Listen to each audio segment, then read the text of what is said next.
Mark chapter 2. A few days later, when Jesus again entered Capernaum, the people heard that he had come home. So many gathered that there was no room left, not even outside the door, and he preached the word to them. Some men came bringing to him a paralytic, carried by 4 of them. Since they could not get to Jesus because of the crowd, they made an opening in the roof above Jesus, and after digging through it, they lowered the mat the paralyzed man was laying on. When Jesus saw their faith, he said to the paralytic, "Son, your sins are forgiven." Now some of the teachers of the law were sitting there, thinking to themselves, "Why does this fellow talk like that? He's blaspheming. Who can forgive sins but God alone?" Immediately, Jesus knew that this was what they were thinking in their hearts, and he said to them, "Why are you thinking these things? Which is easier, to say to the paralytic, 'Your sins are forgiven,' or to say, 'Get up, take up your mat and walk'?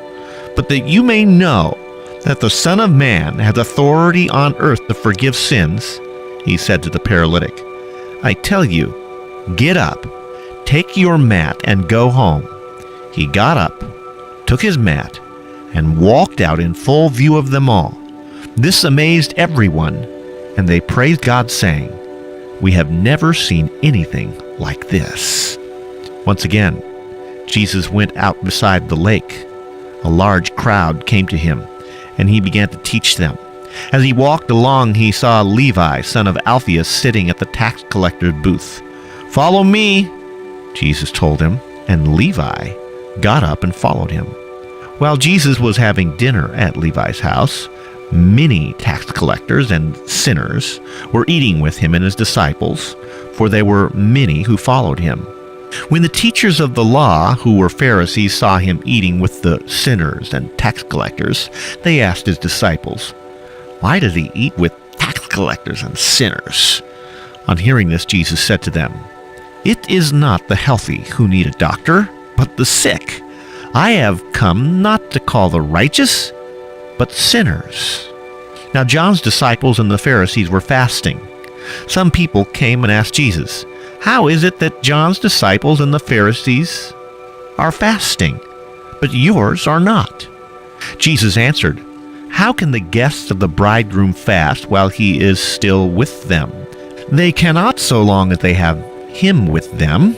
But the time will come when the bridegroom will be taken from them, and on that day they will fast. No one sews a patch of unshrunk cloth to an old garment. If he does, the new piece will be pulled away from the old, making the tear worse. And no one pours new wine into old wineskins. If he does, the wine will burst the skins, and both the wine and the wineskins will be ruined. No, he pours the new wine into new wineskins." One Sabbath, Jesus was going through the grain fields, and as his disciples walked along, they began to pick some heads of grain. The Pharisees said to him, "Look, why are they doing what is unlawful on the Sabbath?" He answered, "Have you never read what David did when he and his companions were hungry and in need? In the days of Abiathar the high priest, he entered the house of God and ate the consecrated bread, which is lawful only for priests to eat. And he also gave some to his companions.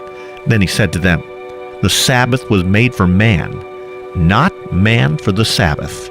So the Son of Man is Lord even of the Sabbath.'"